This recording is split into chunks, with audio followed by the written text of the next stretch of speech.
Welcome to the reading of The Game by Movie Master 50 Movie Master 8510. Okay, this flick contains filly foolery, male on male, rough sex, and a whole lot of sex. Please take this warning to turn back now.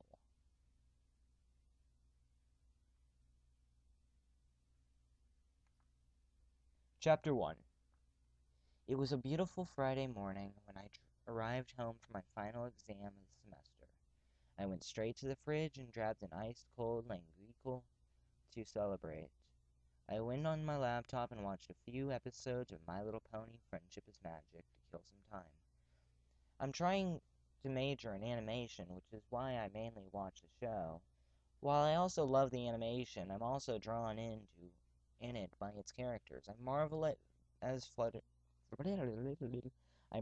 Rainbow Dash soars through the air. I laugh as Pinkie sings her songs. I break into a huge smile when Fluttershy acts like Fluttershy. Their incredible human responses to things make me feel with them even more. I find it all very attractive, for lack of a better term. One day I was playing Rock Band on my Xbox when I heard a knock at the door. I rushed to see who it was, hoping not to miss them. I opened the door to find no one was there. All I saw was a brown box with my name and address on it. I took out a steak knife to cut the tape. I opened the box. I couldn't believe what I saw. It was an odd-looking board game with the My Little Pony logo. If you've ever played the board game Jumanji, and you've also seen the movie Jumanji, you know what I'm talking about here. You know how the game and the movie looked more like, how do you say, natural than the cardboard version that you actually play? What I had in my hands looked just like the natural version. Even when I opened it, it even looked really similar to the Jumanji board game. A winding path with multiple spaces and a gym-like center. Wait, pathway? Why is there only one pathway? Don't people want to play too? Either way, I wanted to see what it was about, and I put the box in my living room. Just like in the movie, a piece was set at the very beginning of the path, and sure enough, it was shaped like a pony, I thought. Wouldn't it be weird if I tried moving the piece, but it was stuck just like in the movie? I touched the piece. It wouldn't move. Maybe someone super glued it on. Those fuckers. Then I rolled the dice, thinking like an idiot that the piece would move by itself. Snake eyes. To my total shock and surprise, I saw the piece move 2 spaces on its own. Oh, fuck. Oh, fuck. I am loving where this is going. I lost my place, though. At this point, my eyes were glued to the gym center, certain it would say something like it did in the movie. Sure enough, hazy text appeared saying, "Make her moan, make her sigh, have some fun with Fluttershy." Moan, sigh, what the hell? I didn't have too much time to ponder, suddenly thrown in the air by an invisible force. As I fell down, I landed towards the green gem in the center, suddenly shrinking enough so that I would fit it. There was nothing but darkness until I strangely rendered unconscious. I woke up outside in the grass. Why was I in the grass? I had no idea. I looked around me, and the first sight I saw made me paralyzed in shock.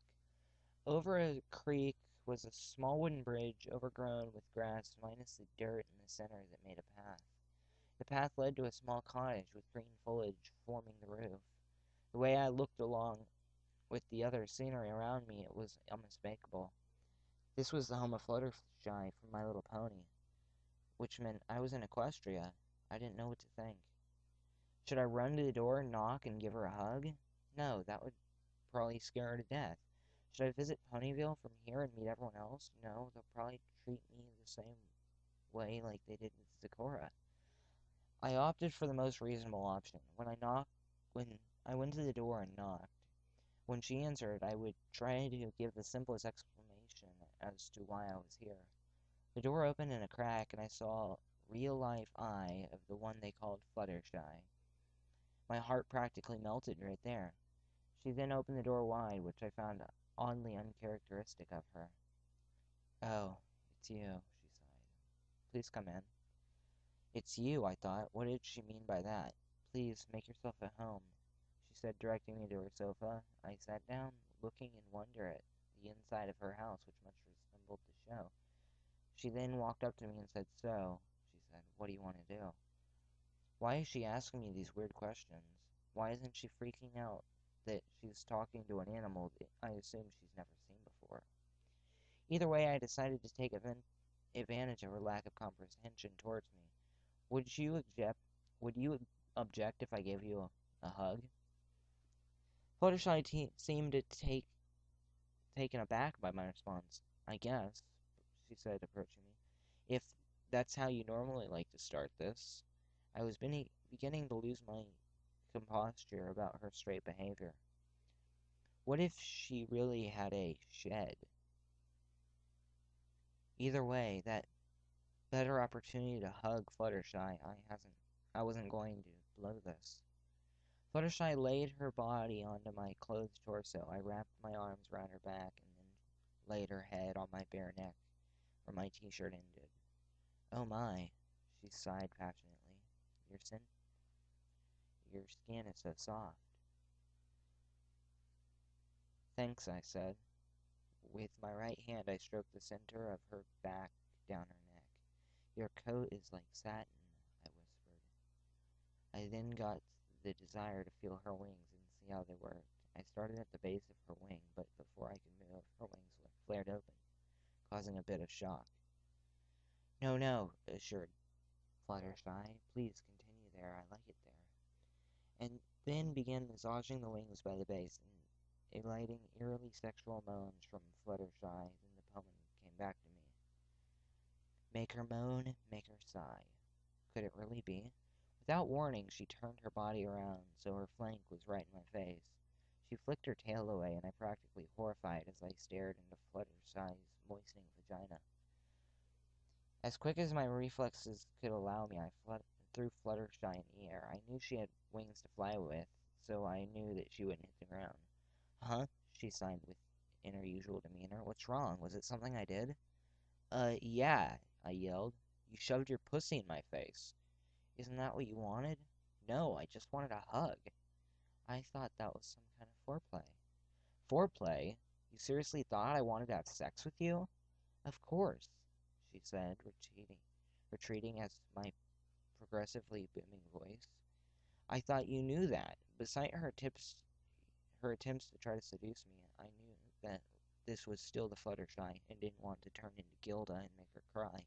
I lowered my voice. "Knew what?" "Knew what?" I said. "Didn't you read the rules of the game?" "Game?" When I remembered about the board game. I just screwed around with the pieces and the dice, but I didn't know that that wasn't the only thing I'd been screwing around with. "If you want to advance, you have to have," she said. "Please," I said, becoming incredibly flustered. "I just thought the board game was just a little silly. I didn't—" "Oh," said Fluttershy, her cheeks turning red, realizing what I was trying to say. "I'm so sorry that you had to find out this way," she continued. "But the rules say that the only way to leave here and continue playing is if you have sex with me." "I got that," I said. "You may not understand now," she said, "but you have to continue playing this game. Everyone else who stopped has never made it back out." "You mean, like, died? In another way?" "Yes."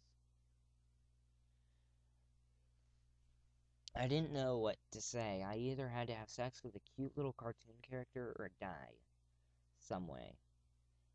In all honesty, the apprehension came from not being prepared for this. I've beaten off a few times the cloth fix and stuff. I found Google Images and e621.net, which I knew wouldn't even be close to having sex with an actual pony. But I always expected sex to be something where I know someone for a time and then we do it when we feel like we have hit that point in our relationship. "Can we talk?" I asked. "This isn't negotiable," she said. "You must." "I got that, but I like to get to know a person, pony, that I'm about to sleep with. Is that okay?" "I don't see why not." We talked talked for what seemed like hours about each other. Her about her adventures with her friends and her tending to her animals, me about the customs of my world and the impact her and her friends made in our world through Lauren Faust's TV show. This conversation made me much more relaxed and less unwilling to perform this unusually inevitable act. Fluttershy, I eventually mustered. Yes, she asked. I think I'm ready. Would you like to go up to the bedroom? She asked. I would like that very much. Fluttershy led me to her bedroom. She told me to take my clothes off and put them in a basket at the foot of the bed. I stripped down everything except my boxer shorts. Those too, she said. How else am I supposed to? Okay, I relented. I threw my boxers, and they revealed my as of then limp penis. I'm no Dirk Dingler, but it's certainly not small enough to ridicule. All right, I said. Just let me lay down on the bed. You do whatever you want, she said. I laid my back flat against the soft mattress. Just so you know, I said, this is my first time. Really? Responded Fluttershy sympathetically. I sure hope I won't disappoint then. She crawled onto the bed with me and we began. She started by caressing the head of my penis with her soft face. After 10 seconds, she put her lips onto it and gave it a small kiss. Then she placed her pursed lips onto the tip of my penis and enveloped her warm, wet mouth around my whole organ. The warmth and the wetness of her mouth started getting me hard instantly. Fluttershy then got the really bright idea of lightly gnawing on my shaft with her four front teeth. As the pressure in my cock increased, so did the pressure in her mouth. The feeling was indescribable on a level that I could never have thought to comprehend. Fluttershy, I said, almost squealing by accident from the pleasure.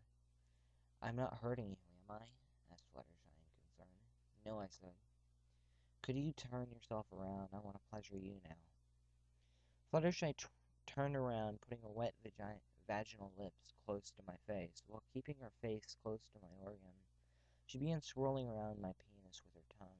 While I reached inside and fingered the inside of her vaginal walls, Fluttershy's body trembled slightly, providing me with a wonderful sensation. I never thought of how vaginal fluids tasted, and I've always been a little squeamish about it in all honesty. Every clip fic I've ever read said that they were delicious, so this slight hesitation I dove my tongue in. I expected a very vinegar or sour taste, but what I found that it tasted very sweet. It might be because they're magical talking ponies and not humans, but the taste of her vagina was awesome as I looked it up. Down, around, in, and outside of her gory orifice, it was kind of like if they mixed fresh pineapple syrup with a hint of strawberries. Why a pony's vagina tasted like that, I'll never know.